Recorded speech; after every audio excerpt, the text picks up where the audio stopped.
Baik, assalamualaikum warahmatullahi wabarakatuh. Sebelumnya izin memperkenalkan diri, saya Muhlisan Ananda dengan NIM 066, program studi perbankan syariah, Fakultas Ekonomi dan Bisnis Islam, UN Sunan Kalijaga, Yogyakarta.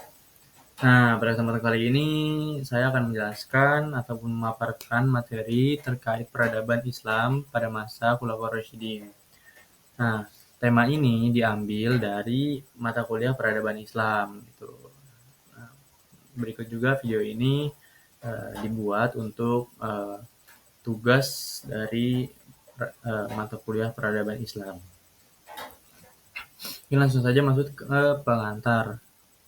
Nah, setelah Rasulullah wafat pada tahun 632 Masehi, umat Islam membutuhkan seorang pemimpin umat yang bisa melanjutkan perjuangan beliau dalam menegakkan agama dan mengatur kepemerintahan. Pemimpin-pemimpin yang diangkat setelah Nabi dinamakan sebagai Khulafaur Rasyidin gitu ya. Mungkin teman-teman di sini juga sudah pada tahu yang berarti khalifah yang mendapat petunjuk gitu. Nah, kemudian ada 4 khalifah, di antaranya itu ada Abu Bakar Rasyidi, kemudian ada Umar bin Khattab, ada Utsman bin Affan, dan kemudian ada Ali bin Abi Thalib. Mereka memimpin sebagai khalifah selama kurang lebih 30 tahun lamanya, dan pada masa inilah fondasi sistem pemerintahan Islam benar-benar dibentuk gitu. Oke, selanjutnya kita masuk ke masanya Khalifah Abu Bakar As-Siddiq. Nah, Khalifah Abu Bakar As-Siddiq ini merupakan khalifah pertama ya pada masa kepemimpinan setelah Rasulullah. Beliau juga termasuk sahabat terdekatnya Nabi yang terkenal sangat jujur dan teguh dalam keimanannya. Nah, setelah Rasulullah wafat, umat Islam sempat terpecah karena banyak suku di Jazirah Arab yang murtad dan menolak untuk membayar zakat. Nah, Abu Bakar menegaskan bahwa zakat itu adalah kewajiban yang sampai sekarang pun menjadi kewajiban kita sebagai umat muslim untuk membayar zakat, bukan pilihan. Beliau memerangi kelompok-kelompok orang yang menolak zakat dan nabi-nabi palsu dalam perang Ridho gitu. Selain itu, beliau juga mengirim pasukan ke wilayah Syam dan Irak sebagai awal perluasan dari agama Islam. Salah satu kebijakan besar yang Abu Bakar tetapkan ataupun berikan itu adalah pembukuan atau membuat pembukuan Al-Quran gitu.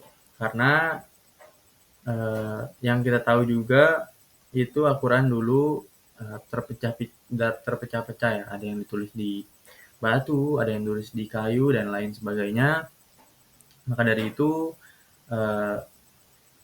Abu Bakar berinisiatif untuk membukukan Al-Quran dan yang kita tahu sebagai kitab suci Islam gitu sampai masa sekarang ini yang bisa kita lihat gitu. Nah, selain itu juga dikarenakan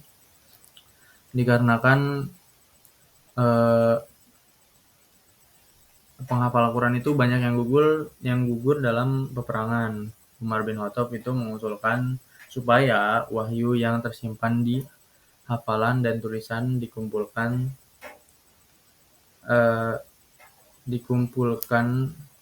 dan tugasnya itu diberikan kepada Zaid bin Sabit. Kemudian inilah terbentuknya mushaf Al-Quran seperti yang kita tahu juga ya kan sekarang. Kemudian kita beralih ke Khalifah Umar bin Khattab. Nah, ini adalah khalifah kedua. Beliau menjabat sebagai khalifah pada tahun 634 Masehi sampai 644 Masehi. Nah, beliau ini dikenal dengan ketegasan dan keadilannya. Di bawah kepemimpinannya, wilayah Islam itu berkembang pesat gitu dalam perwilayahan, dalam perluasan wilayahnya gitu. Mulai dari Mesir, Persia, Syam, hingga ke Afrika Utara. Umar juga membangun sistem pemerintahan yang sangat teratur. Beliau membentuk Baitul Mal. Nah, di sini itu awal terbentuknya atau awal awal terbentuknya keteraturan dalam ekonomi Islam gitu. Di mana beliau juga menetapkan gaji tetap untuk pegawai dan tentara serta menyusun pajak tanah yang disebut kharaj. Selain itu, Umar juga menetapkan kalender Hijriah nih, yang kita tahu juga setelah kalender Masehi dibuat, beliau membuat kalender Hijriah sebagai sistem penanggalan resmi dari umat Islam. Beliau dikenal sebagai pemimpin yang adil dan sederhana, sering turun langsung untuk memantau rakyatnya pada malam hari supaya beliau tahu rakyatnya itu tidak ada yang kekurangan ataupun kesusahan. Nah, kemudian lanjut ke Khalifah Utsman bin Affan. Khalifah ketiga ya. Ini beliau menjabat dari tahun 644 Masehi sampai 656 Masehi.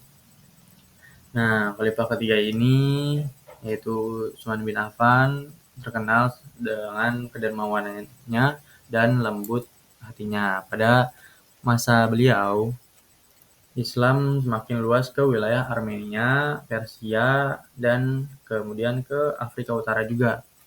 Kebijakan paling penting dari Utsman adalah penyeragaman mushaf Al-Quran itu. Karena setelah pada zaman Abu Bakar mushaf dibukukan, masih banyak mushaf-mushaf itu yang ada perbedaan dialeknya gitu di berbagai wilayah Islam. Dan itu mulai menimbulkan perbedaan bacaan.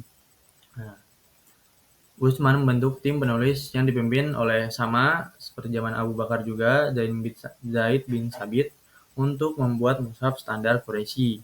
Salinannya kemudian dikirim ke berbagai daerah sehingga Al-Quran terjaga keasliannya hingga sampai saat ini. Namun di akhir pemerintahannya muncul fitnah dan pemberontakan politik akibat isu nepotisme dan provokasi dari pihak-pihak tertentu. Utsman akhirnya wafat sebagai syahid. Beliau terbunuh di rumahnya saat membaca Al-Quran. Oke, kemudian lanjut ke khalifah terakhir, yaitu ada Ali bin Abi Thalib. Beliau menjabat sebagai khalifah dari 656 sampai 661 Masehi.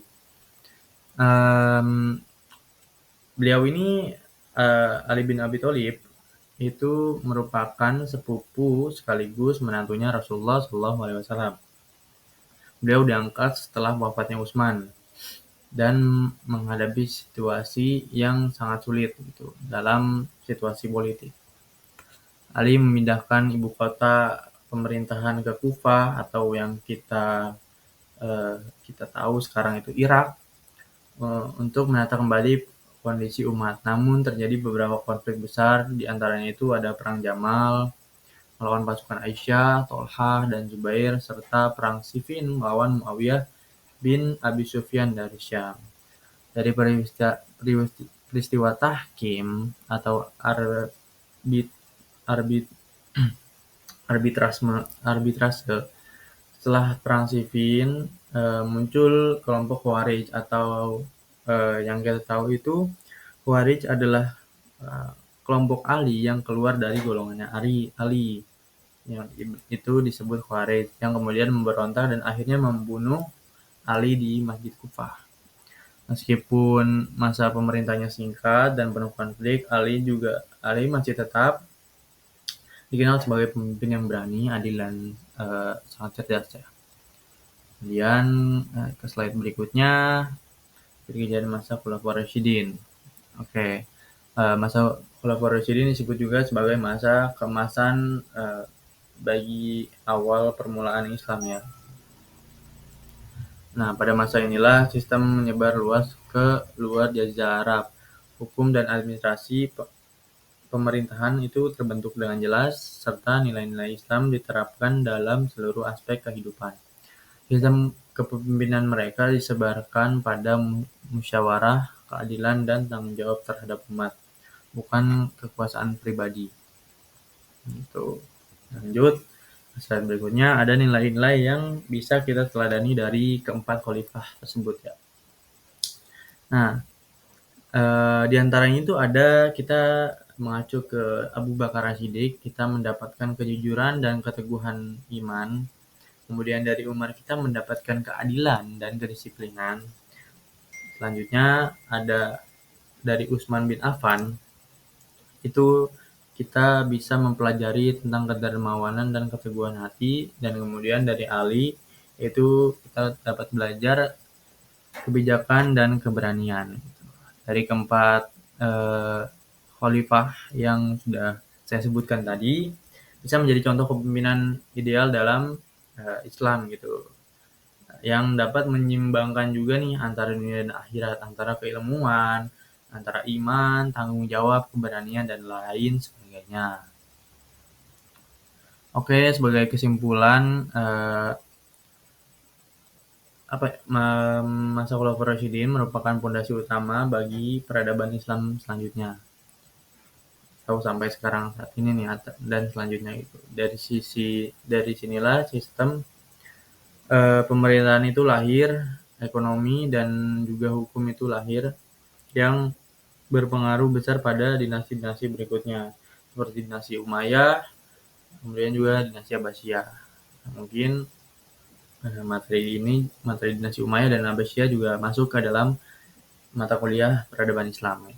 Dari keempat khalifah ini bukan hanya pemimpin politik, tapi juga kita mendapat teladan moral dan spiritual bagi seluruh umat Islam.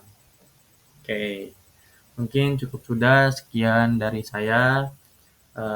Mungkin saya juga menyampaikan suatu hadis yang diriwayatkan oleh Ahmad ya. Sungguhnya pemimpin yang adil adalah bayangan Allah di bumi gitu. Yang bisa kita mengerti bahwa dari keempat khalifah itu yang sudah saya sebutkan, kita dapat belajar keteladanan mereka, kemudian kita melihat nih bahwa kompetensi mereka gitu, jiwa kompeten mereka itu adalah bayangan Allah di bumi. Oke, mungkin cukup sekian dari saya. Kurang lebihnya mohon maaf. Wassalamualaikum warahmatullahi wabarakatuh.